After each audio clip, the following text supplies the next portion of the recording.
Tiago capítulo 4, versículos 2 e 3. Eu vou ler na Nova Almeida atualizada. O texto diz assim: vocês cobiçam e nada têm, matam e sentem inveja, mas nada podem obter. Vivem a lutar e a fazer guerras. Nada têm porque não pedem.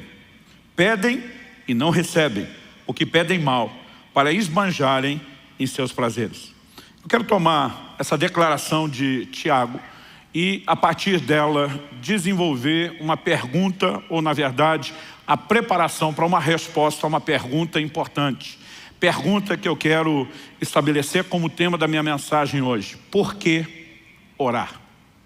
Falando em por que orar, vamos primeiro orar. Pai, muito obrigado por esse tempo de podermos ser expostos ao ensino da Tua Palavra. E nós te pedimos mais do que informação, mais do que orientação. Nós clamamos por luz, por revelação, por entendimento espiritual. Nós oramos por estímulo, nós oramos por despertamento. Nós oramos por aquele toque que acompanha a Tua Palavra, assim como aquela aplicação personalizada que só o Senhor pode produzir. E te damos glória e louvor, não só pela oportunidade de receber, mas também de corresponder com a Tua Palavra. Oramos em nome de Jesus, contando com a Tua graça e o agir do Teu Espírito Santo. Amém. Bom, esse texto que nós vamos tomar como ponto de partida, uma declaração que Tiago, inspirado pelo Espírito Santo, faz, destaca pessoas que almejam coisas que não alcançam. Então, ele começa no início do verso 2 dizendo: vocês cobiçam e nada têm. A ideia da cobiça, não fala apenas de um desejo errado, mas de um anseio que não é suprido, que não é alcançado. Na sequência, ele diz: matam e sentem inveja, mas nada podem obter. De novo, a ideia é não alcançar aquilo que se deseja. Depois ele volta a enfatizar: vivem a lutar e a fazer guerra. Mas dessa vez ele conclui: nada têm porque não pedem. Ou como dizem as traduções mais antigas: nada tendes porque não pedis. Basicamente ele está dizendo que a razão de não alcançarem aquilo que querem é porque tentaram isso apenas pelas formas, eu diria, não só naturais, mas carnais, e excluíram aquilo que eu chamaria de uma grande chave de acesso à manifestação de Deus e ao sobrenatural, que é a oração. Em primeiro lugar, ele fala de pessoas que não experimentam a intervenção divina porque não oram. Mas depois ele fala de um grupo que até ora, mas não recebe de Deus, porque apesar de pedir, que é a coisa certa para se receber de Deus, orar, eles fazem a coisa certa do jeito errado e não conseguem resultados. Ou seja, tanto por um motivo não orar, como por outro orar de forma errada, eles acabam não acessando a intervenção divina. Eu tive o privilégio de nascer e crescer num lar cristão, então desde que eu me entendo por gente, eu ouço sobre oração. Mas eu tive o privilégio de ouvir não apenas o aspecto teórico da oração, gente falando a respeito do que a Bíblia diz ou da experiência de outros. Eu tive o privilégio de ver a oração funcionando dentro de casa enquanto eu era criado. E nesse ambiente de oração, nós vimos manifestações do poder de Deus e do sobrenatural na nossa família, que sempre tiveram um impacto positivo na minha vida. Mas foi depois dos 15 anos, com a experiência do batismo no Espírito Santo, que eu comecei a me sentir irresistivelmente, provocado, atraído para um lugar de oração. E digo irresistivelmente porque quanto mais eu entendi o que era a dinâmica de operação do Espírito Santo e quanto mais eu entendi que isso estava relacionado com a vida de oração, mais provocado eu me sentia. E por ser alguém que desde bem cedo começou a entender a importância pela própria Escritura do sobrenatural, eu queria viver isso. Eu sou de uma época onde já foi popular na igreja o ditado: onde há muita oração, há muito poder, uma clara referência ao poder de Deus. Mas onde há pouca oração, há pouco poder. Nem todo mundo concluía a terceira parte do ditado, que era óbvio: e onde não há oração, não há manifestação do poder de Deus. Então, eu sempre soube que a oração é uma chave de acesso para o sobrenatural. E se eu e você queremos viver as intervenções de Deus, nós precisamos entender a importância de uma vida de oração. Me lembro que ainda garoto, procurei uma vez um homem de Deus, falei: ora comigo. Ele falou: oro. Mas pelo que você quer que eu ore? Falei para ele: eu gostaria de ter mais experiências com Deus. Ele falou: se você quer ter mais experiências com Deus, em vez de estar me pedindo para orar por você, você que deveria estar desenvolvendo uma vida de oração. Porque diz, é lá na sua vida de oração que você vai ter as experiências que você está querendo alcançar comigo orando por você. Eu fiquei um pouco ofendido, achei ele rude e mal disposto, né? Sem vontade de abençoar os outros, mas de alguma forma eu percebi, não completamente naquele momento, que aquele conselho estava carregado de toda a verdade que eu precisava. Se havia um lugar onde o sobrenatural seria acessado, era na minha vida de oração, e não apenas pedindo oração para os outros. Quando você lê o livro de Atos, a maior parte das experiências extraordinárias narradas tem um pano de fundo em comum, que é uma vida de oração. No dia de Pentecostes, o que é que aquele povo estava fazendo no cenáculo? Atos 1,14 diz que eles perseveravam unânimes em oração. Então a experiência da visitação do Espírito Santo em Atos 2 foi gerada naquele ambiente de oração. Em Atos capítulo 3 nós temos um milagre de um paralítico sendo levantado na porta formosa do templo. A Bíblia diz que Pedro e João iam como de costume à hora da oração. Naquele desenvolvimento de uma vida de oração, eles começam a ver sinais e prodígios. Em Atos no capítulo 4, a Bíblia fala dos discípulos novamente sendo cheios do Espírito Santo. Mas não só eles, a Bíblia diz o lugar onde estavam reunidos tremeu. Você consegue imaginar uma reunião dessa? Onde o prédio, o ambiente que nós estamos todo é chacoalhado com o poder de Deus. E a Bíblia diz que todos foram cheios do Espírito Santo. E você vai seguindo a narrativa bíblica. Um anjo de Deus aparece para Cornélio, Atos 10. O que Cornélio estava fazendo? Orando. O apóstolo Pedro tem uma visão no telhado, em paralelo ao que está acontecendo com Cornélio. O que é que Pedro estava fazendo em cima do telhado, enquanto preparava a comida? A Bíblia diz que Pedro subiu, né, ao eirado para orar. Quando você olha a visão que Ananias tem, e o Senhor aparece a ele, tem um contexto, não só Ananias, mas Paulo especificamente, está 3 dias trancado, sem comer nem beber, orando, né? E o Senhor se manifesta a Ananias dizendo, vai lá, impõe suas mãos sobre Paulo, e nós vemos a experiência sendo provocada. O Senhor Jesus aparece para Paulo no templo. O que é que Paulo estava fazendo lá no templo? Piquenique? Não, estava orando. E você percebe que a oração é de fato uma porta para o sobrenatural, não apenas para experiências, mas também para vivermos, além das respostas às orações, um nível maior da manifestação do reino de Deus nessa terra. Mas a pergunta em cima da qual nós queremos trabalhar é por que orar? Por que a oração acaba se tornando essa porta de entrada para a manifestação do sobrenatural? E eu quero, antes de tentar trabalhar o conceito correto, eu quero trabalhar 2 questionamentos que eu particularmente me fiz muitas vezes e já vi muita gente, né, fazer o mesmo tipo de indagação e pergunta. Em primeiro lugar, eu quero trabalhar a ideia de que a oração não é meramente informativa. Ela não tem o propósito de comunicar a Deus uma necessidade. O Deus onisciente, que conhece tudo, o Deus presciente, que conhece as coisas antes de acontecerem, não precisa ser informado sobre um problema. Então, a oração não cumpre um papel de informar Deus sobre uma necessidade, uma vez que Ele já sabe de tudo. O segundo questionamento diz respeito à vontade de Deus. Muita gente me pergunta, mas Deus não faz o que quer, quando quer, como quer, do jeito que quer, uma vez que Ele é soberano?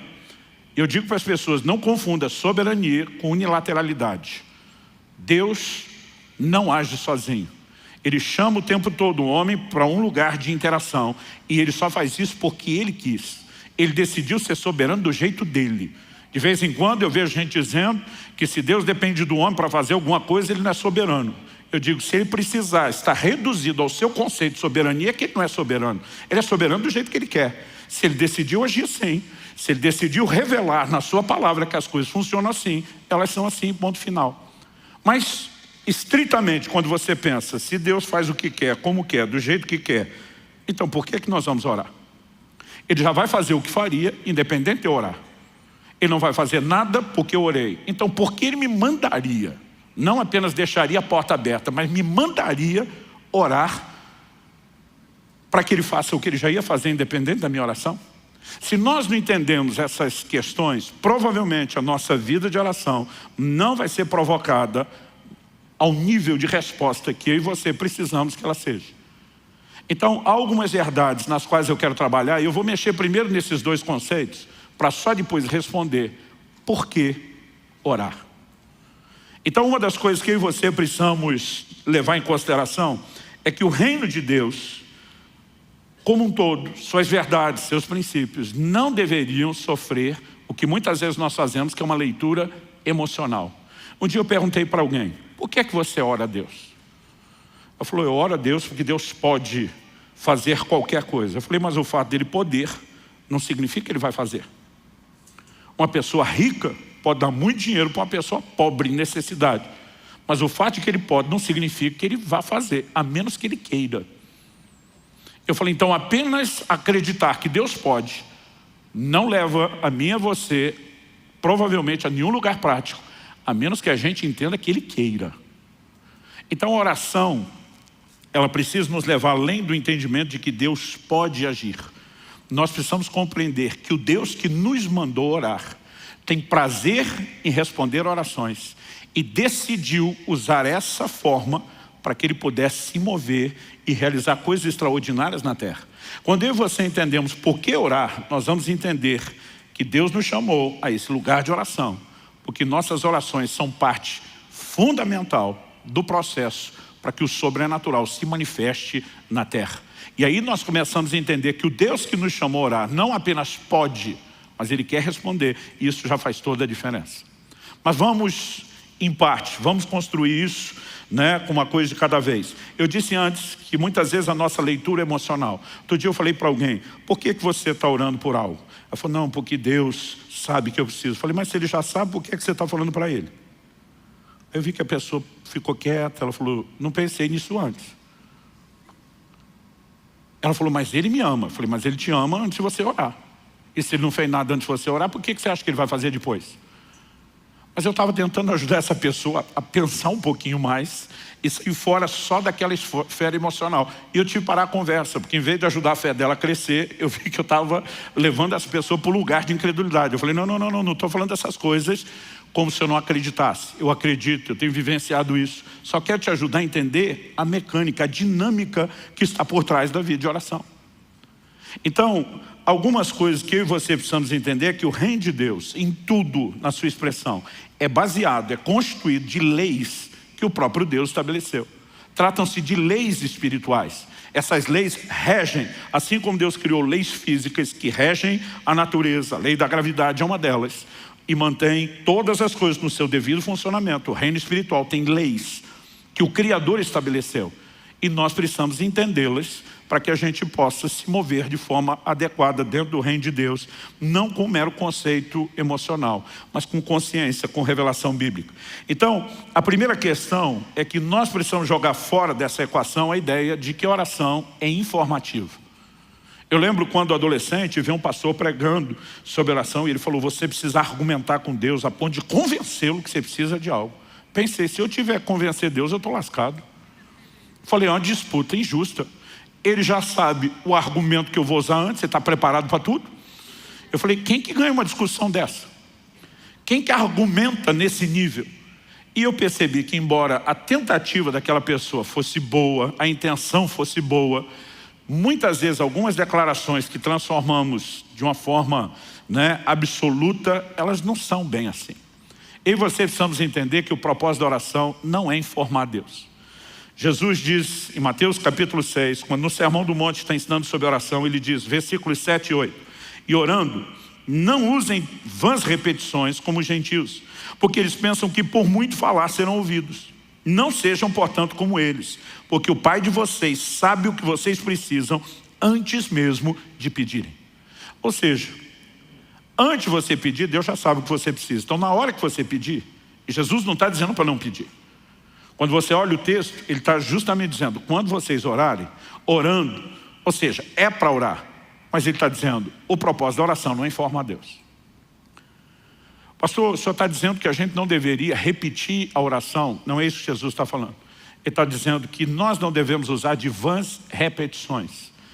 Em outras palavras, acredito que ele está falando que a oração não deve ser transformada numa fórmula, numa espécie de reza que é repetida e você tem o conceito errado de que vai vencer Deus na canseira.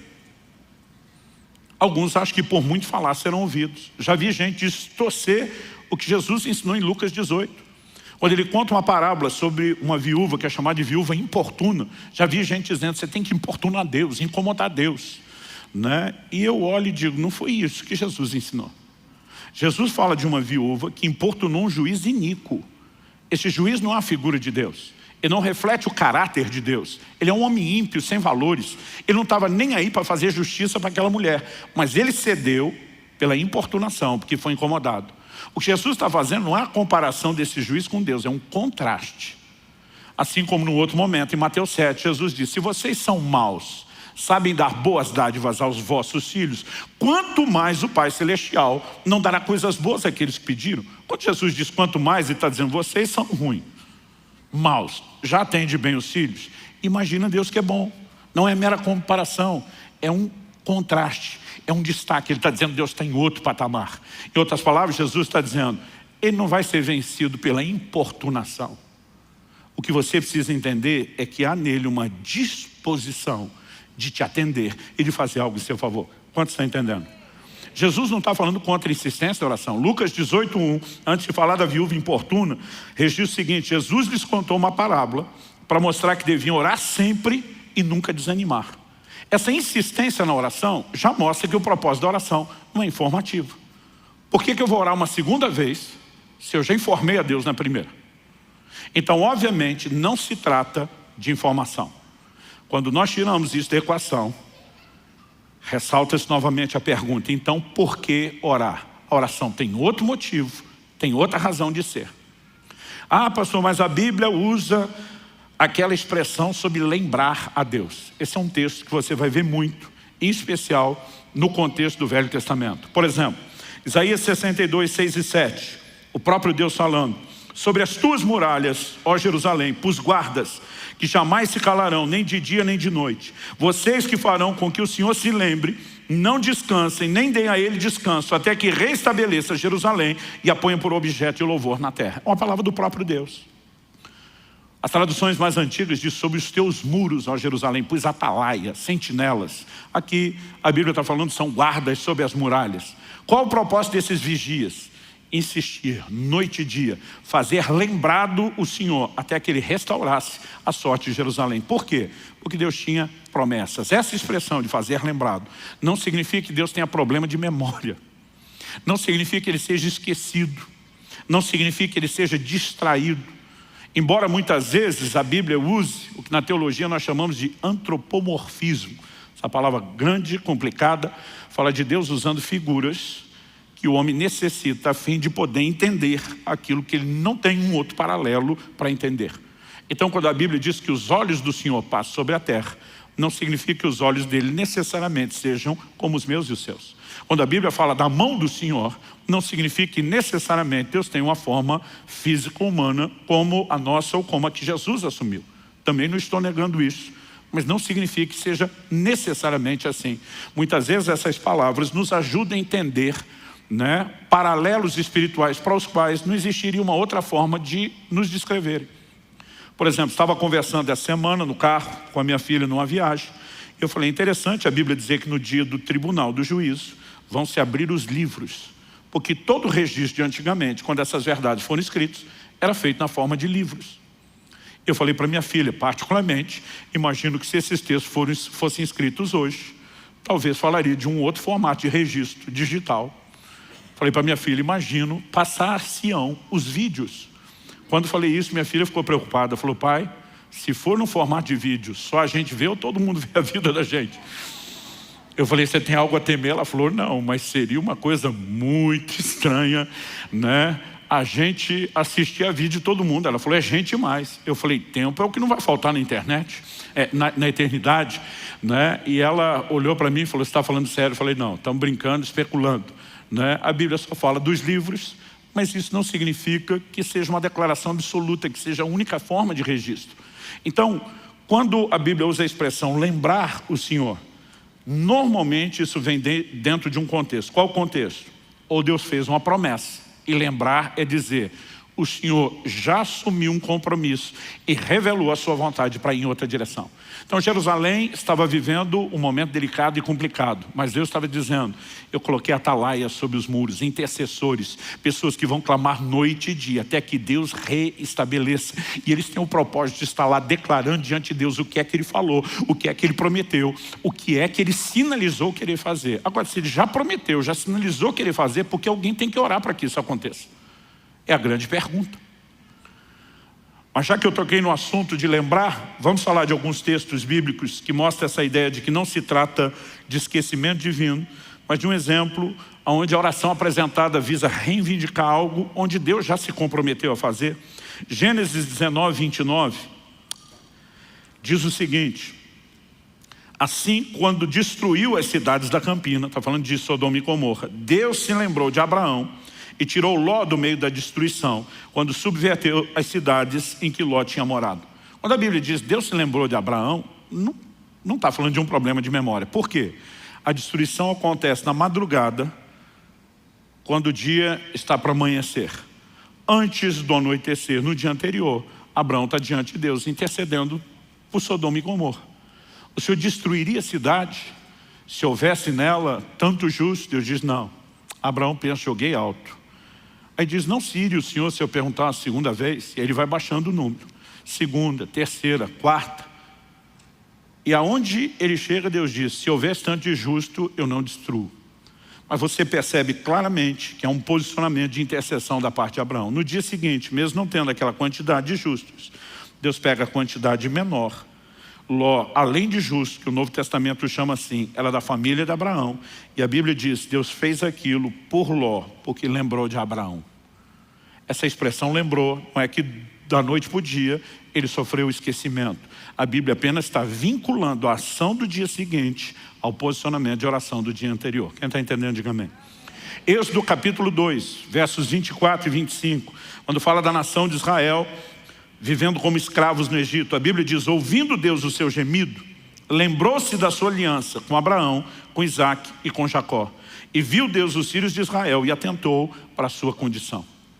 Deus já tinha dito em Gênesis 15 a Abraão, sua descendência será peregrina em terra alheia, será reduzida à escravidão durante 400 anos. Quando o livro de Atos, Estevão contando essa história diz, quando se aproximava o tempo da promessa que Deus fez a Abraão, ele começa a trabalhar através de Moisés um livramento. Quando a Bíblia está dizendo Deus se lembrou, não significa que ele tinha esquecido da pessoa. A Bíblia está vinculando que o que ele vai fazer agora está relacionado com a promessa que ele havia feito anteriormente. Nós vemos o mesmo exemplo numa intercessão de Moisés em Êxodo 32, quando ele está no monte. O povo faz um bezerro de ouro, enquanto ele está recebendo de Deus os 10 mandamentos, toda a revelação. Deus sinaliza que vai destruí-los, depois nós vamos olhar com calma esse texto. Moisés, na sua oração, ele diz para Deus, lembra-te de Abraão, de Isaac e de Israel, teus servos, aos quais por ti mesmo tens jurado. Em outras palavras, foi o Senhor que fez uma promessa para eles. O Senhor está preso àquilo que falou e prometeu. Lembra daquilo que o Senhor falou. Nesse momento de oração, ele não está tratando de Deus esquecido, mas a expressão lembra, tudo que eu vou orar agora está vinculado ao que o Senhor já falou e prometeu. Em Neemias, no capítulo 1, dos versículos 8 a 11, quando a nação de Israel viveu o seu apogeu, o ápice da apostasia, foi levada para o cativeiro de Babilônia. E agora findam os 70 anos dos quais Jeremias havia profetizado que duraria o cativeiro. Um processo de restauração está acontecendo. Esdras lidera a restauração do templo. Mas Neemias diria na sequência para a restauração não só dos muros, mas da cidade de Jerusalém. E a Bíblia diz que no momento de oração, ele se dirige a Deus antes de, na condição de copeiro do rei que ele era, antes dele poder interceder em favor de uma volta para poder ajudar o povo. A Bíblia diz a oração dele, Neemias 1, de 8 a 11, está registrada assim, lembra-te da palavra que ordenaste a Moisés, teu servo, dizendo, se transgredides, eu vos espalharei por entre os povos. E é isso que tinha acontecido com eles. Mas a palavra não era só essa. Ele diz, mas se vos converterdes a mim e guardardes os meus mandamentos e os cumprides, então ainda que os vossos rejeitados estejam pelas extremidades do céu, de lá os ajuntarei e os trarei para o lugar que tenho escolhido para ali fazer habitar o meu nome, que era Jerusalém. Estes ainda são teus servos. Agora ele está falando para Deus em favor do seu povo. E o teu povo que resgataste com teu grande poder e com a tua mão poderosa. Ah, Senhor, estejam, pois, atentos os teus ouvidos à oração do teu servo, e a dos teus servos se agradam de temer o teu nome. Concede que seja bem sucedido hoje o teu servo e dá-lhe mercê perante esse homem. A Bíblia diz que ele termina dizendo, nesse tempo eu era copeiro do rei. Essa expressão, lembra-te da tua palavra, Lembra daquilo que o Senhor falou. Nunca tem um papel informativo. Já que o senhor esqueceu, estamos aqui te fazendo recordar. É apenas um posicionamento de reivindicação. É a sua promessa, é a sua aliança, é o seu compromisso. E daqui a pouco nós vamos entender a importância de orar alinhado à vontade de Deus. Mas em primeiro lugar, a gente precisa eliminar a ideia de que não se trata meramente de informação. Em segundo lugar, vamos procurar entender esse questionamento a respeito da vontade de Deus.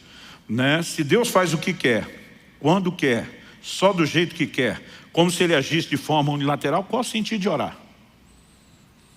Como eu disse antes, Ele já vai fazer o que Ele quer, independente da gente pedir ou não.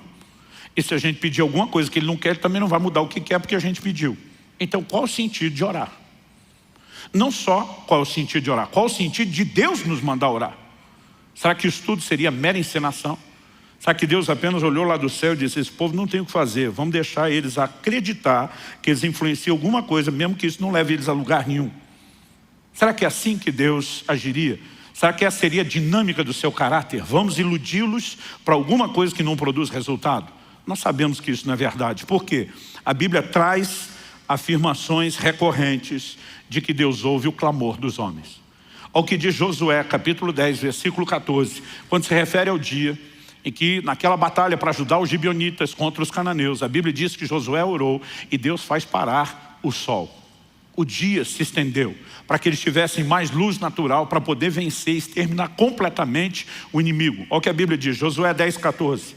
Não houve dia semelhante a esse, nem antes nem depois dele, tendo o Senhor assim atendido a voz de um homem, porque o Senhor lutava por Israel. A Bíblia diz que Deus atendeu a voz de um homem. A Bíblia não diz que isso aconteceu apenas porque Deus predeterminou no seu conselho por si mesmo que faria isso, alguém pedindo ou não.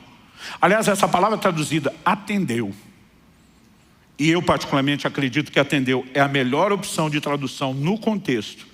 Mas ela muitas vezes é traduzida como ouvir, no sentido não só de escutar, mas de realmente responder e atender alguém. E ela muitas vezes é traduzida como obedecer. Nós sabemos que isso não se aplica a Deus, porque nós devemos obediência a Ele, não Ele a nós. Mas a Bíblia está dizendo que Deus fez porque um homem pediu.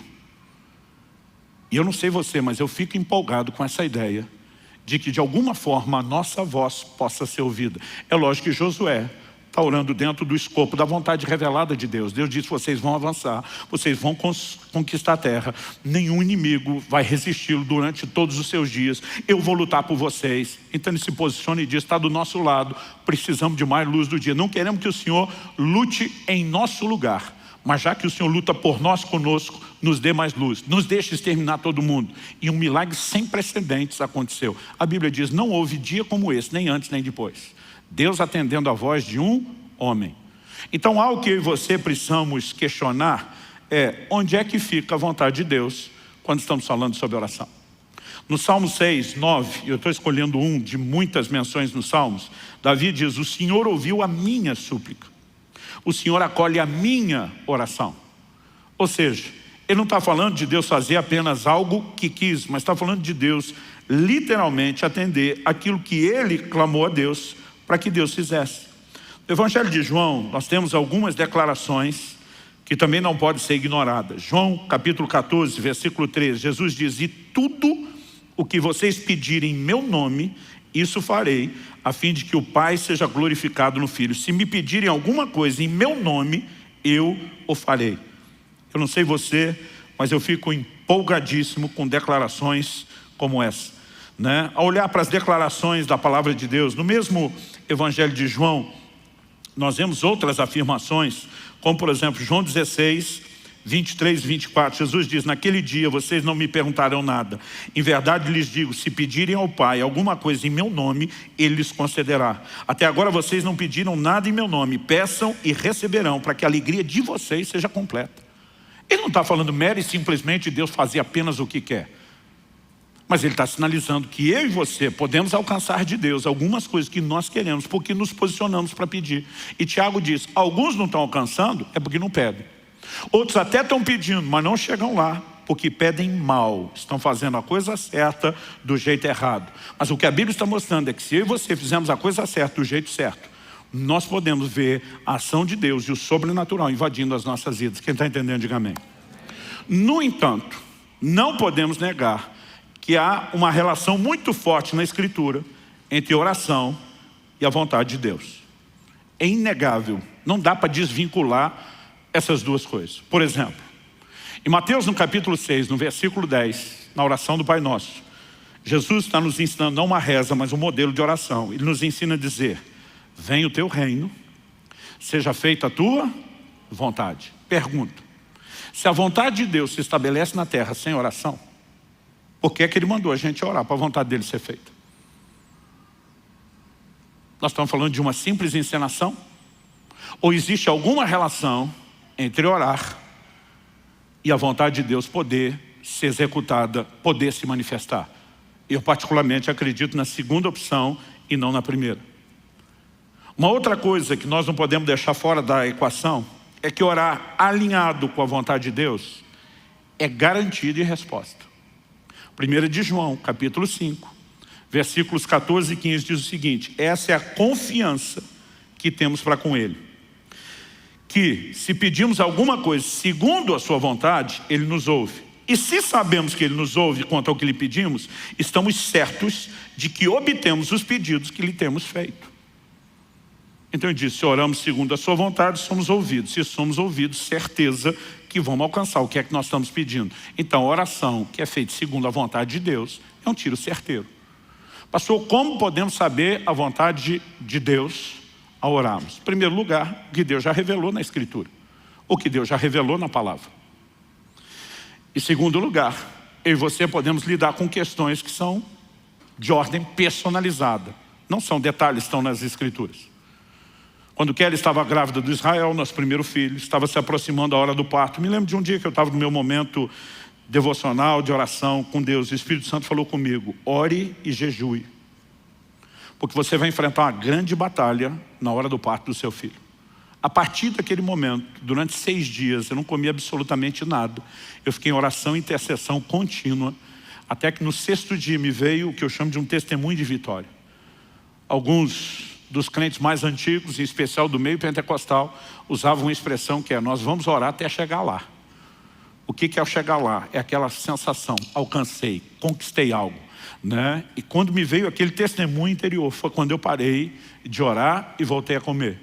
Quando chegou o dia do parto, houve uma grande complicação. E de acordo com os próprios médicos, meu filho só sobreviveu por um milagre, por algo que eles não sabem explicar. Agora, se Deus já queria fazer um milagre, por que é que me mandou orar primeiro? Eu e você precisamos entender que até para fazer aquilo que Ele quer fazer, muitas vezes Ele sinaliza e nos chama a esse lugar de cooperação com Ele através da oração. Mas quando oramos dentro da vontade de Deus, é certo que Ele nos ouve. E se é certo que Ele nos ouve, é certo que vamos receber. Então, além daquilo que já está revelado na Escritura, a única outra forma pela qual eu e você podemos ter certeza da vontade de Deus é quando o Espírito Santo nos dá um direcionamento mais claro e específico. Além disso, vamos colocar ainda nessa equação algo que volta e meia eu falo aqui. Eu sempre tenho dito que oração não é só o meio através do qual eu e você conseguimos de Deus o que a gente quer. Isso é uma parte da oração, mas não é a verdade completa. Porque oração também deveria ser em contrapartida, o meio através do qual Deus consegue de nós o que Ele quer. Oração também deve compor na nossa vida um ambiente de rendição e de sujeição à vontade de Deus. A Bíblia diz em Mateus 26, 39, que no Getsemane o Senhor Jesus ora, né? O livro de Hebreus interpreta o que aconteceu no Getsemane, dizendo que Jesus ofereceu com forte clamor e lágrimas, orações e súplicas a quem o podia livrar da morte. Então, quando lá no Getsemane nós lemos nos evangelhos Jesus dizendo: Pai, se possível, passe de mim esse cálice. Cálice, no próprio ensino de Jesus, fala de sofrimento. Ele basicamente está dizendo para Deus: se tiver um plano B que dê para evitar a morte por crucificação, vamos ativar o plano B. Contudo, seja feito não a minha, mas a sua vontade. A oração sempre tem que nos levar ao lugar da vontade de Deus. E se a nossa vontade estiver em colisão com a dele, nós precisamos nos submeter à vontade dele. Ou seja, até agora, o tempo todo, nós estamos vendo uma forte relação entre oração e a vontade de Deus. Essa é uma das razões pelas quais as expressões de fazer lembrar do Senhor não tem papel informativo, mas são um posicionamento de dizer: o Senhor já revelou sua vontade na palavra E nós apenas estamos colocando isso diante do Senhor para que fique claro que não estamos orando fora da sua vontade. Entender que há uma relação forte entre a oração e a vontade de Deus é importante. Mas não apenas entender que Deus não vai atender uma oração fora da sua vontade. Isso também é verdade e tem que ser trazido para dentro dessa ideia. Nós temos orações na Bíblia que foram ignoradas. Um exemplo disso, o que você vê em 2 Samuel, capítulo 12. Depois que Davi comete o pecado de adultério com Batseba, de homicídio de Urias, Natã, o profeta, é enviado a ele. Expõe e denuncia o pecado dele, anuncia uma palavra de juízo dizendo essas serão as consequências dos seus atos de pecado. E entre eles, Natã diz, a criança que foi gerada nessa relação pecaminosa vai morrer. Quando a criança adoeceu gravemente, Davi passa 7 dias prostrado, com a cara no chão, jejuando, clamando misericórdia sobre a criança. Mas o quadro dela não mudou. Porque Deus já havia sinalizado sua vontade. Diz, você pecou, o juízo está acontecendo, você vai colher o fruto que você fez. E a situação não muda. Embora seja o mesmo Davi que lá no Salmo 6:9, nós vimos ele dizendo, o Senhor atendeu a minha súplica, ele ouviu a minha voz. Aqui nós vemos Deus olhando para ele dizendo, nesse caso, você não vai ser atendido. Aliás, vamos tirar um exemplo pessoal só de Davi e vamos tentar ter um olhar mais abrangente, genérico. Provérbios 28:9 diz assim, quem desvia os ouvidos de ouvir a lei, aqui a lei de Deus, a palavra de Deus, até a sua oração será abominável. Ou seja, uma pessoa que está andando contrária à palavra de Deus, em deliberada quebra de mandamentos divinos, sua oração não só não será atendida, como a Bíblia diz, é abominável a Deus. Então é evidente que nossas orações têm um poder extraordinário dentro do escopo da vontade de Deus. Ou seja, orações fora da vontade de Deus não serão atendidas. Por outro lado, me parece muito claro também na Escritura que a vontade de Deus, sem as nossas orações, também não será executada. Então, qual seria a razão pela qual Deus nos chama a orar pelo cumprimento da sua vontade? E não estou falando só de Mateus capítulo 6, venha teu reino, seja feita a sua vontade. Por exemplo, me acompanhe em primeira carta de Paulo a Timóteo, no capítulo 2, 1 Timóteo, capítulo 2, e vamos ler junto a partir do versículo 1. O apóstolo diz assim, antes de tudo. Sabe o que significa essa expressão traduzida do original grego aqui como antes de tudo? Significa antes de tudo. Às vezes a gente sempre quer um significado diferente, mas é isso mesmo. Em outras palavras, ele está dizendo, não tem nada mais importante, isso aqui é primordial, é o ponto de partida, vem antes das demais coisas. Antes de tudo, o que é que vem antes de tudo? Peço e façam súplicas, orações, intercessões e ações de graças em favor de todos os homens, ou dependendo da versão de todas as pessoas. Pergunta, por que é que Deus quer que a gente ore por todo mundo? O apóstolo continua, inspirado pelo Espírito, e diz, ore em favor dos reis e de todos os que exercem autoridade. Isso aqui não é só privilégio, é responsabilidade da igreja orar pelos governantes. O texto diz, para que vivamos vida mansa e tranquila, com toda piedade e respeito. Quantos acreditam que Deus quer que a gente tenha uma vida mansa e tranquila? Mas ele está dizendo, ore pelos reis e governantes, para que vocês possam ter isso. Em outras palavras, ele está dizendo, você não vai ter isso apenas porque eu quero. Você vai ter isso se você orar. Porque se você orar, eu vou poder fazer o que eu quero. Se você não orar, não vou poder fazer o que eu quero. Aliás, o texto continua e diz no versos 3 e 4. Isso é bom e aceitável, dependendo da versão, agradável, diante de Deus, nosso Salvador. Que é bom e aceitável, orar por todos os homens. Aí ele diz no verso 4. O qual deseja que todos sejam salvos e cheguem ao pleno conhecimento da vontade, da verdade. Mas se Deus deseja a vontade dele salvar todo mundo, por que é que eu tenho que orar? Pois é. O tempo todo é o que a Bíblia nos mostra, que a vontade de Deus sem oração não será executada. Por outro lado, a oração fora da vontade de Deus também não será atendida. Mas existe uma combinação entre oração e vontade de Deus que se torna uma química explosiva. E aí nós voltamos à pergunta do início. Por quê? Por que a oração é tão importante e necessária? E acredito que para a gente poder responder isso, nós precisamos de uma visão panorâmica, abrangente, maior. E precisamos olhar ao longo das Escrituras qual é o propósito de Deus desde o início com o homem em relação à terra. Alguém disse com muita propriedade que para entender o propósito você tem que voltar no início.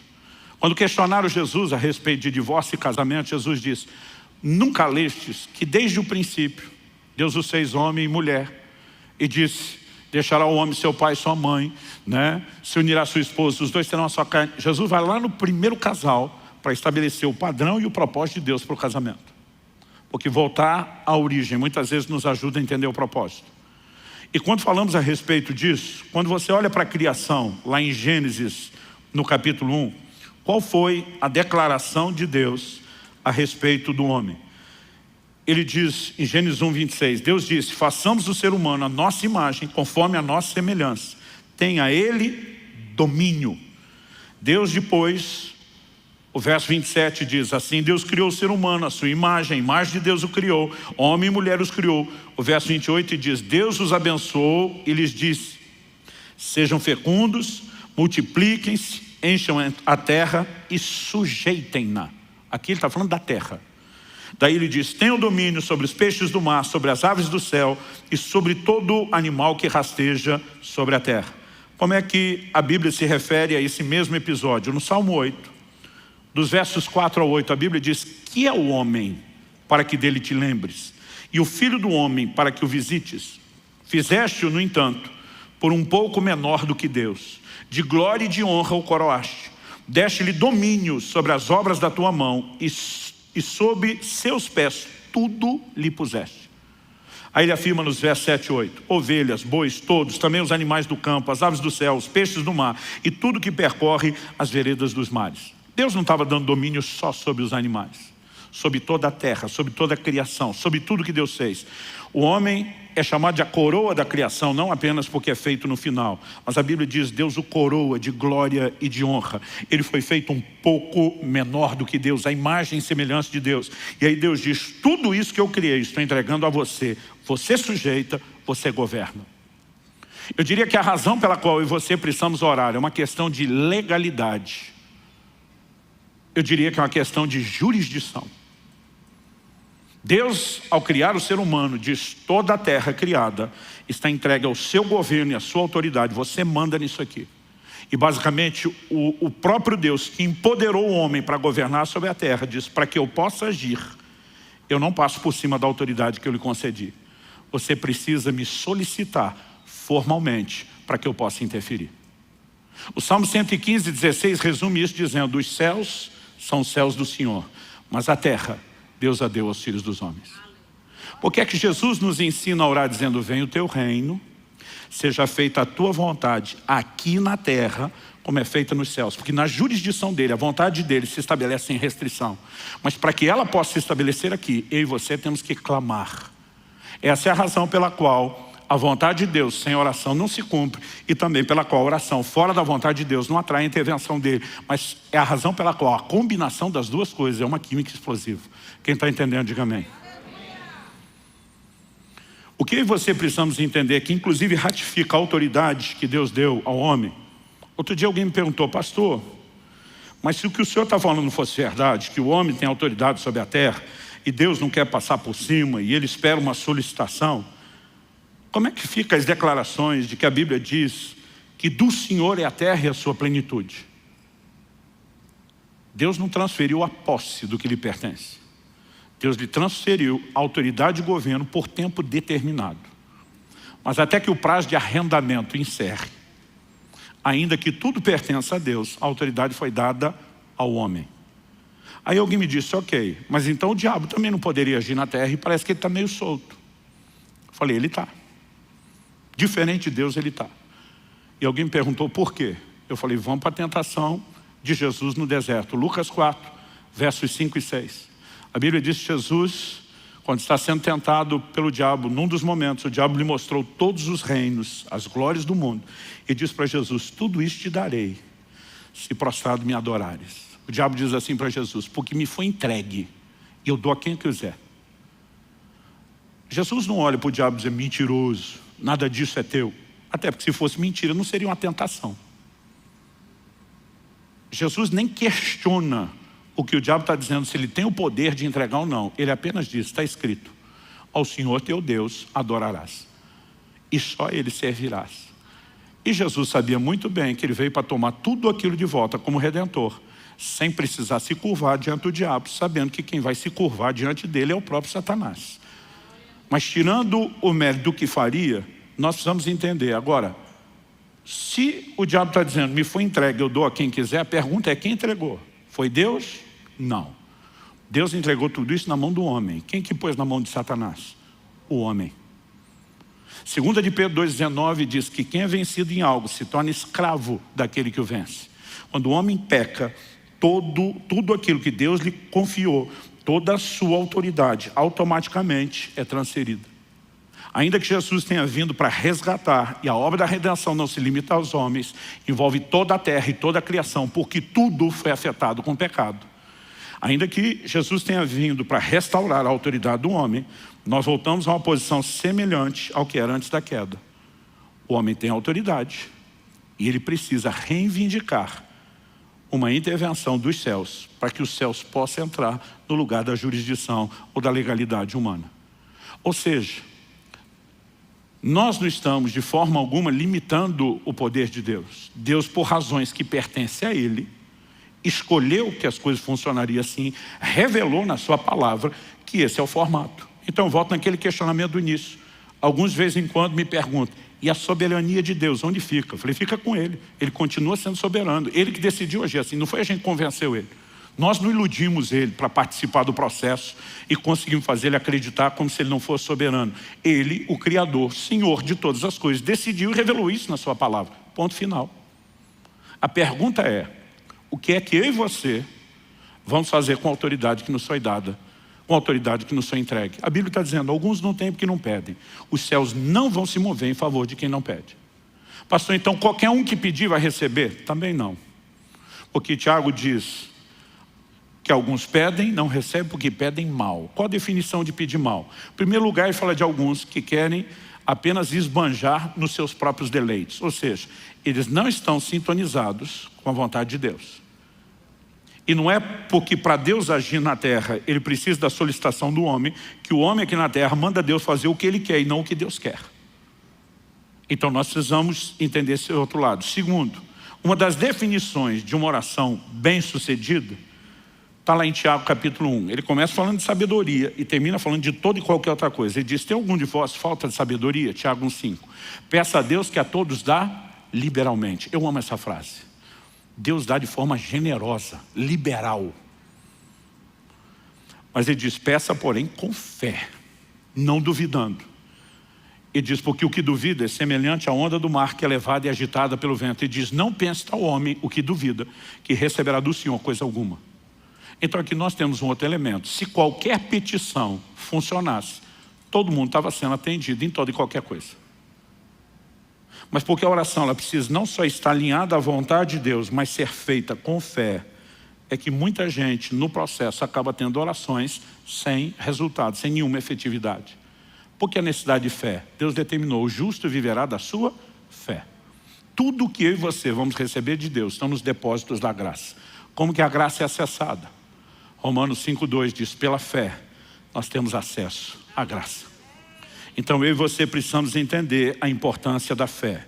E aqui de novo, para que a gente entenda como fazer bem o que deve ser feito, nós voltamos na importância da palavra de Deus. Porque orar a própria palavra. Porque a fé vem por ouvir a palavra.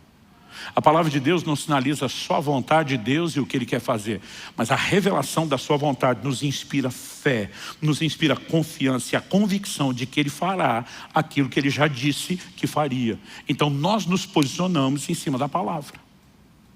Agora o que você precisamos atender e entender é que mesmo as promessas de Deus, elas não têm garantia de cumprimento automático. Algumas promessas bíblicas são de fato incondicionais. Por exemplo, a vinda de Jesus. Quer você acredite, quer não, ela vai acontecer. Quer você esteja pronto, quer não, ela vai acontecer. Mas muitas promessas são claramente condicionais.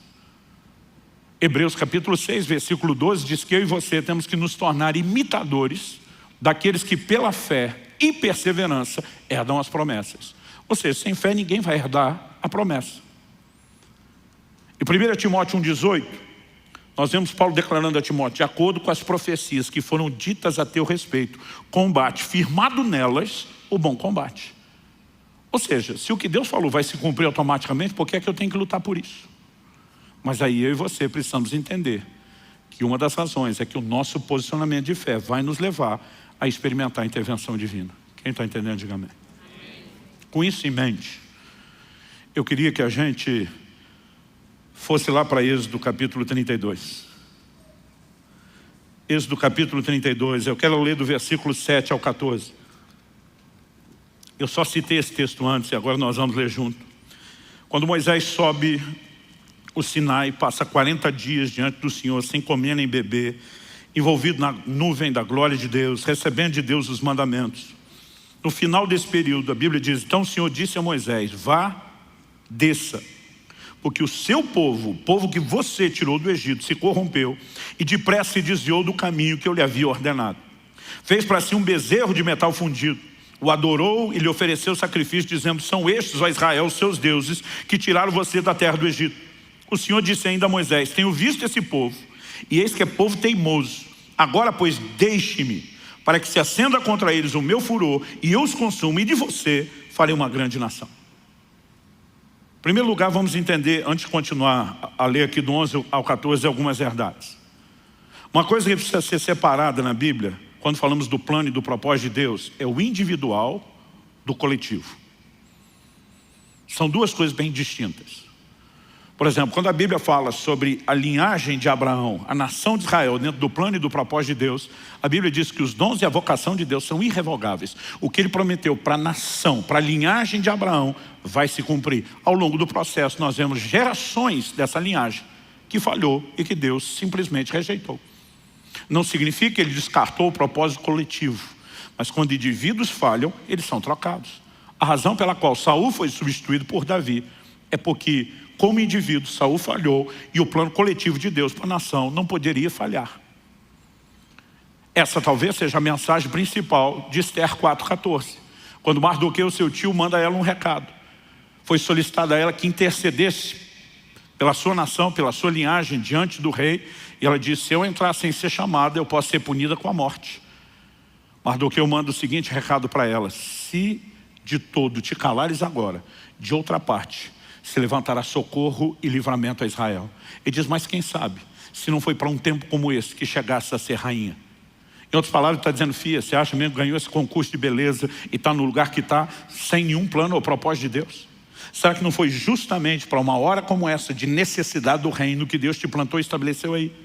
Mas ele está dizendo: vou dizer, se mesmo assim você recuar e der uma de frouxa agora, Deus vai resolver o problema coletivo através de outra pessoa, mas você será substituída dentro do propósito individual como canal de livramento. Então, se nós separarmos essas coisas, fica fácil entender Deus dizendo a Moisés: me deixe destruir essa geração e de você eu faço uma nação mais numerosa. Porque Deus teria que continuar com Moisés? Porque tinha um compromisso com Abraão. Eu vou fazer isso na sua linhagem. E se ele destruísse, ele precisava de pelo menos um descendente para cumprir o que prometeu. De boa, no lugar de Moisés, depois de 40 dias, sem comer nem beber, orando por aquele povo, para trazer os mandamentos, se Deus falasse para mim, mesmo se o povo fosse vocês, deixa destruir, eu dizer: fica à vontade, vai que é tua, Deus. Sabe o que é o curioso? É o Deus Todo-Poderoso olhar para um mero mortal como Moisés e dizer: me deixa fazer. E o mais interessante, o assustador, é Moisés olhar de volta e dizer: não deixo não. Qual o posicionamento de Moisés? Vamos continuar a partir do verso 11.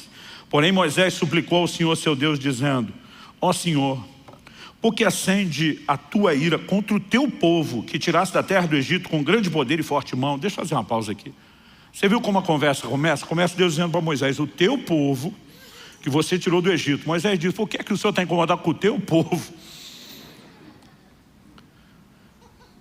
Na fase mais ou menos ali de pré-adolescência, eu lembro, eu frequentava muito o pronto-socorro do hospital relativamente perto de casa.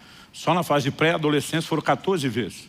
Ou engessava, ou costurava, sempre estava resolvendo alguma coisa. Eu lembro quando meu filho nasceu, a primeira oração que eu fiz, depois de dedicá-lo a Deus: Senhor, que ele não seja como eu fui, que deu um pouco de paz aos pais, que pela primeira vez eu entendi o lado dos meus pais. E eu lembro que eu tinha caído de uma árvore, eu tive uma luxação tão séria na mão esquerda, que não quebrou nada, mas o encaixe todo da mão saiu, e a mão veio parar na parte de cima aqui do punho, onde fica o relógio. Os músculos soltaram, não mexia. Foi uma luxação tão séria que para botar no lugar tiveram que me dar anestesia geral. E engessaram todo o braço, né, para que houvesse uma recuperação com tempo para aquela musculatura.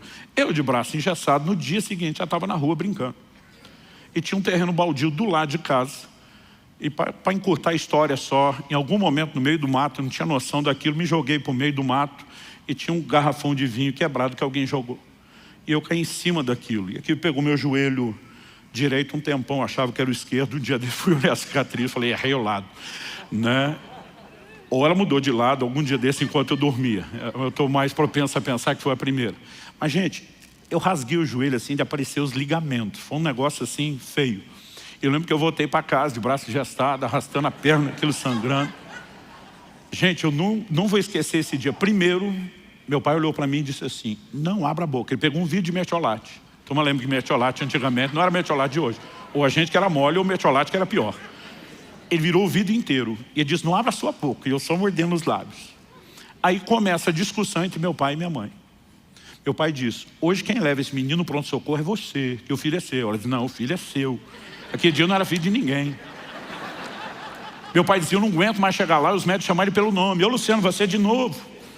Eu não tenho cara para isso. Os dois discutindo. Eu dizia, ei, alguém vai ter que me levar, não posso ficar. Eu tenho essa sensação quando eu leio aqui, Deus dizendo para Moisés, é o teu povo. Moisés dizendo, o povo é teu. Eu fui lá porque o Senhor mandou, não tinha nada a ver com isso. Ele diz, ó Senhor, por que se acende a tua ira contra o teu povo que tiraste da terra do Egito com grande poder e forte mão? Por que deixar que os egípcios digam, ele os tirou de lá com más intenções, para matá-los nos montes e para eliminá-los da face da terra? Deixa de lado o furor da tua ira e muda de ideia quanto a este mal contra o teu povo. Lembra-te, olha a frase do início, lembra-te de Abraão, de Isaque e de Israel, seus servos, aos quais por ti mesmo juraste. Esse por ti mesmo foi ideia tua, nós não te pedimos nada, foi o Senhor que decidiu. Aos quais por ti mesmo juraste, dizendo, multiplicarei a descendência de vocês como as estrelas do céu, e toda essa terra de que tenho falado, eu darei a sua descendência, para que a possuam por herança eternamente. O verso 14 diz, então, o Senhor mudou de ideia quanto ao mal que ele tinha dito que traria sobre o povo. Eu acho impressionante, não só essa declaração, como Jeremias capítulo 15, versículo 1. Quando a nação de Israel chega no clímax, no ápice da apostasia, e Deus anuncia o exílio de Babilônia como julgamento. Sabe o que Deus diz? Jeremias 15, 1. Então o Senhor me disse, mesmo que Moisés e Samuel se pusessem diante de mim, meu coração não se inclinaria para esse povo. Mande-os embora, que saiam da minha presença. Que Deus está dizendo diferente lá do início, onde esses dois pararam minha ira. Agora nem esses dois param. O que é que Deus está dizendo? Que Moisés e Samuel eram privilegiados, que a oração deles era melhores do que a nossa. Não. Infelizmente, algumas pessoas acreditam nisso. De vez em quando alguém me pede oração e diz, pastor, o senhor pode falar com o homem lá de cima, já que o senhor é mais chegado com ele? Eu olho para a turma e falo, tu está de brincadeira. Nós voltamos agora no erro histórico da igreja romana de criar outros mediadores além de Cristo. Nenhum de nós é ouvido nos céus por mérito. Eu e você usamos o nome de Jesus porque é por causa dele que nós temos acesso.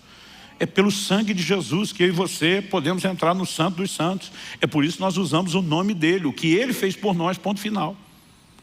Mas Deus está dizendo ainda que Moisés e Samuel, o que Deus está dizendo, não é que esses homens eram melhores do que outros. É que eles entenderam e usaram o que Deus disponibilizou para todos, de uma forma como a maioria não entendeu e não usou.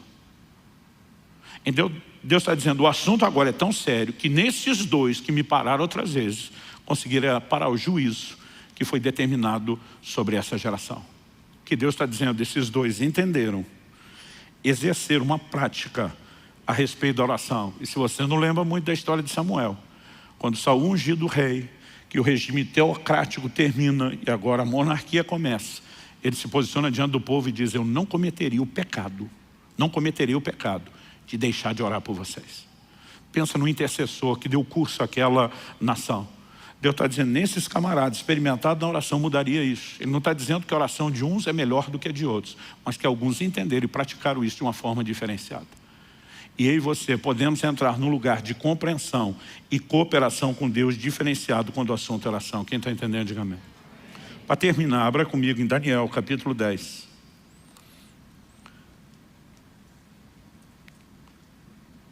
Daniel, capítulo 10. Nos versículos 2 e 3, Daniel fala que durante 3 semanas ele pranteou, ficou de luto, chorou.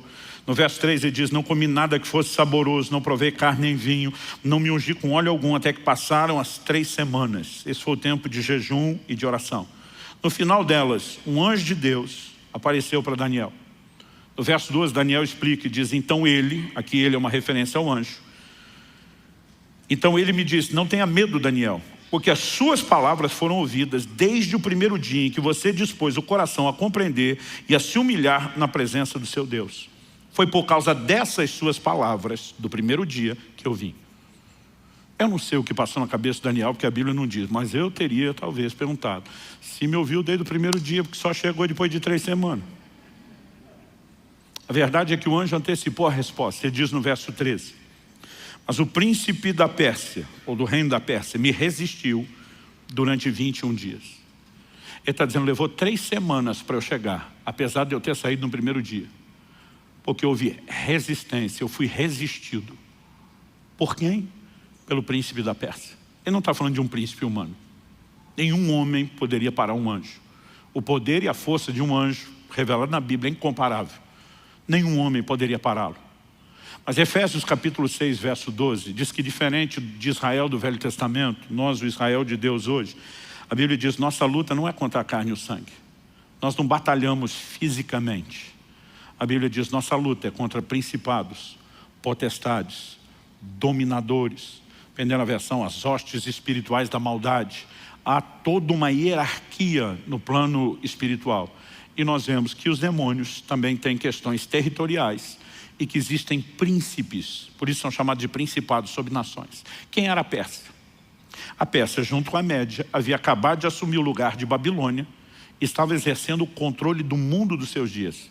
Não era só uma potência mundial, era um governo mundial. O príncipe da Pérsia era o demônio de maior autoridade que exercia governo do reino das trevas sobre o mundo dos seus dias. O que está acontecendo enquanto Daniel está orando não é um problema da vida de Daniel. É uma movimentação sobre o reino de Deus de proporções globais. E ele diz, eu enfrentei resistência de uma das maiores potestades, de um dos maiores principados do reino das trevas. Tanto que ele diz no verso 13, porém Miguel, um dos príncipes mais importantes, outras traduções diz, um dos primeiros príncipes, a NVI diz um dos príncipes supremos, veio me ajudar e eu fiquei ali com os reis da Pérsia, mesmo com a ajuda de Miguel. Quem é Miguel? Patente alta, um dos primeiros príncipes. Apocalipse 12 fala que quando Satanás com seus anjos forem expulsos definitivamente, a Bíblia fala de Miguel liderando os exércitos de Deus nessa guerra. Patente alta. O anjo está dizendo para Daniel, a briga está tão feia que eu precisei da ajuda de Miguel, um dos primeiros príncipes. Ele ficou do meu lado, o pau quebrou essas 3 semanas. Aí está dizendo, eu furei o bloqueio, vim te dar notícia, mas a briga não terminou. Olha comigo os versos 20 e 21. Ele diz assim, ele disse, você sabe por que eu vim? Agora voltarei a lutar contra o príncipe da Pérsia. Ele diz, tem uma briga na volta, no caminho de volta. Ele diz, e quando eu sair, eis que virá o príncipe da Grécia. O que ele estava dizendo? Assim como os persas, junto com a Média, assumiram o lugar de Babilônia, ainda que esse principado contra o qual nós vamos lutar caia, se levantará um novo principado com a Grécia, que é quem assumiu o governo mundial no lugar da Pérsia. Ele termina dizendo no verso 21, mas eu direi a você o que está expresso no livro da verdade, e na minha luta contra eles não há ninguém que esteja ao meu lado, a não ser Miguel, o príncipe de vocês. Assim como existem principados malignos, nós temos príncipes dos anjos. A Bíblia destaca Miguel como príncipe do povo, da nação de Israel. Há uma guerra acontecendo no plano espiritual. A pergunta é, se Daniel parasse de orar no segundo dia dizendo, acho que esse negócio não está funcionando, qual teria sido o custo dessa guerra e dessa batalha? Se eu e você como igreja assumimos uma atitude permanente de negligência na oração, qual será o destino da igreja dos nossos dias? Qual será o curso do estabelecimento ou não do reino de Deus na terra? Uma pergunta que frequentemente não nos fazemos. Porque muitas vezes nós achamos que orar é um privilégio, quando se trata de alcançar benefícios pessoais. Mas nós não entendemos que se trata de uma responsabilidade, quando falamos a respeito de estabelecer o reino de Deus. É lógico que nós vamos ter intervenções de Deus, são de ordem pessoal. Jesus falou, tudo quanto pedidos em meu nome. Se não estamos quebrando princípios, nem colidindo com a vontade de Deus, Ele não estabeleceu limites. E muitas vezes nós podemos ver coisas que para outros pode até não parecer importante. Eliseu fazer flutuar um machado, a maioria de nós teria dito, compra outro. Gente, eu já vi Deus fazer desaparecer verruga, joaninha do pé dos outros, no momento da oração. Muitas vezes a gente fica tentando definir o que é, o que não é importante. Deus nem definiu esses limites. Eu gosto sempre de lembrar, no início do meu ministério, quando estava mais quebrado que arroz de terceira, não estava nem no estado de poder chamar a mulher de meu bem, que é um perigo para quem está quebrado, que às vezes o banco confisca, porque era solteiro, nem meu bem tinha. Mas eu lembro de um fim de ano, eu estava pregando numa cidade, estava acompanhado de um outro pastor, e eu vi uma propaganda de um certo panetone. Gente, quando eu vi aquilo, falei para Deus, eu queria tanto esse panetone do mais caro, não tem dinheiro para comer nem o barato. Falei, mas o Senhor diz tudo quanto pedirem. Lá na Bíblia não está escrito menos panetone, área, questões gastronômicas. Eu falei, eu aplico fé. O Senhor pode fazer um milagre. Eu vou chamar isso do milagre do panetone. Botar com tanta vontade que eu falei, Deus, o negócio é o seguinte, eu estou com outro pastor e vai querer filar meu panetone. Manda 2, manda um para ele. Não é que eu não quero dividir, eu quero dividir 2, para ficar um para cada um. E eu orei por isso, tão fervorosamente quanto Elias orou por chuva.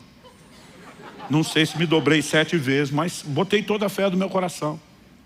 Eu lembro que nós saímos do hotel à tarde para alguma atividade e voltamos antes do culto da noite. Quando voltamos, era uma época que chave era física, não era eletrônica, você tinha que pegar na recepção do hotel. Ou seja, estou falando de uma cidade, não é um lugar onde eu moro, eu sou conhecido, estou visitando. Onde eu chego, o cara que entrega a chave falou, peraí, tem uma encomenda para você. Eu falei, encomenda para mim? Tipo, quem me conhece nessa cidade? Ele falou, cara, a mulher passou aqui e contou uma história louca. Ela disse que ela estava no supermercado e uma voz falou com ela. Que era para ela comprar 2 panetones e entregar para os hóspedes do quarto tal. E ela nem deixou nome e contato, porque ela disse que era uma coisa muito doida. A voz mandou ela comprar o panetone e disse qual era o hotel, qual era o quarto. Aí eu falei, se for a marca tal, é meu. Ele falou, é 2 desses. Falei, manda para cá. Falei para o outro que estava comigo, anda comigo que tu vai ser abençoado. Agora, porque Deus nos permite isso, nós não podemos reduzir a oração só a isso. Essas coisas no início, principalmente na fase de maturidade, me empolgavam. Por quê? 1 de Pedro 3,12 diz que os olhos do Senhor estão sobre os justos e os seus ouvidos atentos às suas súplicas. Mas à medida que eu ia vendo essas respostas de coisas até mesquinhas, eu comecei a entender, peraí, se os céus estão de olho em mim, esperando que eu clame, eles também não estão esperando apenas que eu ore por panetone, mas sim que venha o teu reino, seja feita a sua vontade. Então não significa que eu não vou orar por essas coisas, mas minha vida de oração tem que ser maior do que isso. Eu e você precisamos orar pelo crescimento da igreja, por salvação de almas. Eu e você precisamos orar por gente sendo cheia do Espírito Santo, por famílias sendo restauradas, por manifestações de sinais da parte de Deus. Um dia desse alguém falou, pastor, por que é que nós não estamos tendo tanto milagre? Ele falou, não estou nem comparando com a igreja de Atos. Quem serve a Deus há mais tempo, lembra disso, a década de 90, nós tivemos um mover de curas, sinais, milagres, maravilhas, enchendo o Brasil. Foi um negócio extraordinário. Aí o cara falou, nós não estamos vivendo mais isso hoje. Eu falei, sim, mas se você já era crente na década de 90, você deve se lembrar que nós tivemos um despertamento, a oração e o jejum na década de 90, como talvez nunca houve antes. E não é coincidência que os sinais e prodígios tenham invadido a igreja justamente na hora onde ela mais estava orando para que o poder de Deus se manifestasse. Eu falei, olha para a igreja do livro de Atos, Atos 4. Antes de tremer o lugar onde eles estão reunidos, eles estão orando dizendo, Senhor, concede que anunciemos a tua palavra com toda intrepidez, enquanto o Senhor estende a mão para operar sinais, milagres, prodígios, por intermédio do nome do teu santo servo Jesus. Enquanto eles oravam por sinais, eles viviam sinais. Agora nós somos parte de uma igreja acomodada, que mal é mal, ora só olhando para o próprio umbigo, mas está esperando que o reino de Deus se expanda com poder. Gente, se nós queremos ver o sobrenatural, não tem outro caminho. Nós vamos ter que resgatar a arte perdida da oração, do jejum, voltar a andar em fé, ter um posicionamento diante de Deus, porque à medida que fazemos isso, não estamos vivendo só um privilégio, nós estamos cumprindo com uma responsabilidade. Quem está entendendo, diga amém. No último jejum que fiz, em algum momento do início do jejum, eu sempre digo que você descobre que o centro de gravidade da terra puxa para baixo, mas do reino de Deus puxa para cima. As coisas materiais perdem importância. Mas eu lembro que eu comecei a orar e dizer assim, ó, eu quero ver uma resposta de provisão financeira porque é do seu interesse. O Senhor sinalizou que a gente, como orvalho, vai para um lugar maior. O Senhor nos deu uma estratégia, está funcionando. Encorajar as pessoas a aderirem à aquisição de cotas. Eu falei, no ritmo que está indo, vai levar de 1 ano e meio a 2 para a gente esgotar essas cotas. Eu falei, eu gostaria de ver um sinal teu. Eu estou orando por algo que o Senhor revelou ser o seu plano e é do seu interesse. Eu gostaria de ver, até o final do jejum, uma intervenção do Senhor nessa área, que me encha de coragem e convicção de que essa é a sua direção e que o Senhor está tão comprometido com isso quanto eu ou mais. No dia 3 de fevereiro, enquanto o pastor Tomás pregava, entre o 3º e o 4º culto, eu estava nessa salinha entregando o meu jejum. Foi uma refeiçãozinha de nada, mas naquele ato simbólico, agradeci a Deus e entreguei. Uma das primeiras coisas que aconteceu quando eu saí porta fora, uma pessoa me para e diz, Deus me mandou fazer algo. Ele me mandou ajudar você naquele projeto. Só coloquei para Deus condições, tem que ser dessa forma, tem que ser dessa maneira. Eu falei, eu vou dificultar ainda um pouco. Porque não tem jeito de ser coincidência. E essa pessoa me parou. Ela não só cumpriu todos aqueles requisitos, mas era evidente o timing de Deus. No momento que eu tinha acabado de encerrar o jejum, ele falou, Deus mandou te ajudar. Essa pessoa sozinha assumiu 20% do nosso desafio. Eu nunca tinha visto uma coisa dessa acontecer. Aí alguém diz, coincidência. Eu falo, é interessante como acontece coincidência na vida de quem ora e jejua. De vez em quando eu falo para um ateu, curta a sua incredulidade, que eu curto minha fé, né? Você vai chamar de coincidência, mas essas coincidências só acontecem com a gente, com vocês não tem. É um privilégio viver o sobrenatural, mas quando você começa, além do que Deus pode fazer por você no âmbito pessoal, abraçar a responsabilidade de trazer o reino de Deus para a terra, entender que Deus nos deu o privilégio de cooperar com Ele, você vai entender por que orar. Não é mera formalidade ou burocracia dos céus. Quando Deus estabelece esse padrão de legalidade, de que Ele precisa de intervenção, de um clamor nosso para poder intervir, mas significa um privilégio, onde Ele está dizendo, eu quero que vocês sejam meus cooperadores e que a gente trabalhe juntos. E ser chamado para esse nível de parceria com alguém como Deus, tem que ser entendido como um baita de um privilégio. Isso torna suave a definição da responsabilidade, porque é muito pesada a definição do privilégio. Vamos ficar em pé para parecer que está acabando.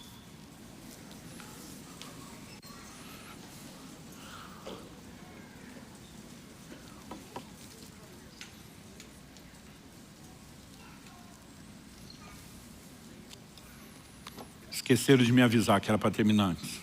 A culpa nem é minha. Sabe que nós podemos ter alguns minutinhos de oração? Onde a gente possa, diante de Deus, dizer, Senhor, que essas verdades sejam entendidas, que elas sejam absorvidas, que elas entrem, que elas produzam resultado na nossa vida. Fale com Deus no seu lugar, do seu jeito, da sua maneira, com as suas palavras. Meu Deus, a Tua palavra foi anunciada e a nossa oração não é apenas por entendimento e aplicação personalizada. É que aquilo que o Senhor começou, está começando nesse momento, não pare no final dessa reunião. Nós oramos que junto com a verdade comunicada venha despertamento, venha Teu sopro de vida, venha uma mobilização no coração de cada um dos Teus filhos e filhas, para render-se ao Teu chamado, não um convite, mas uma convocação, para que possamos nos doar mais à oração, ao jejum, à interação contigo para o estabelecimento do Teu reino. Nós queremos ver mais do sobrenatural. Nós clamamos que o poder celestial se manifeste, que a Tua glória possa de fato ser derramada, invadir a terra, que a terra se encha da Tua glória como as águas cobrem o mar. e que nós possamos, ó Deus, cooperar contigo dia a dia nesse processo. Desperta-nos não apenas para um entendimento melhor, mais profundo, mas para esse despertamento, para esse lugar de correspondência contigo. Permita-nos vivenciar experiências novas e maiores, crescer de uma forma prática, no entendimento, na escola da oração, debaixo da liderança do Teu Espírito, que é chamado nas Escrituras de o Espírito de súplicas. Pai, nós clamamos por um agir poderoso do Teu Espírito nas nossas vidas como indivíduos, na nossa vida como igreja, como corpo. Que o Espírito Santo venha turbinar a nossa vida de oração com uma nova perspectiva, com um novo entendimento, um novo despertamento. Nós clamamos em nome de Jesus. Em nome de Jesus. Que o Teu Espírito nos leve a essa escola de oração, a esse ambiente onde aprendemos por meio da compreensão da Tua palavra, mas também de forma prática, vivenciando intervenções e manifestações dos céus, que nos provoquem a nos dedicar cada vez mais, de forma progressiva, a uma vida de oração. Nós suplicamos em nome de Jesus. Nós clamamos pela restauração, pela restituição do sobrenatural na vida da igreja, nas nossas vidas, como indivíduos, nas nossas casas. Queremos viver mais das Tuas intervenções. E oramos que isso não apenas supra necessidades pessoais, que o Senhor nos use como uma espécie de vitrine, que o Seu nome seja glorificado e exaltado, que a fé de outros seja provocada e inspirada. Nós clamamos em nome de Jesus. O Senhor, se referindo à Sua igreja, diz que ela seria chamada casa de oração. Nós queremos cumprir esse papel. Suplicamos graça e favor do Senhor, bem como o Teu toque, em nome de Jesus. Em nome de Jesus. Se você crê e concorda, diga amém. Se você recebe essa palavra, diga eu recebo, em nome de Jesus. Glória a Jesus.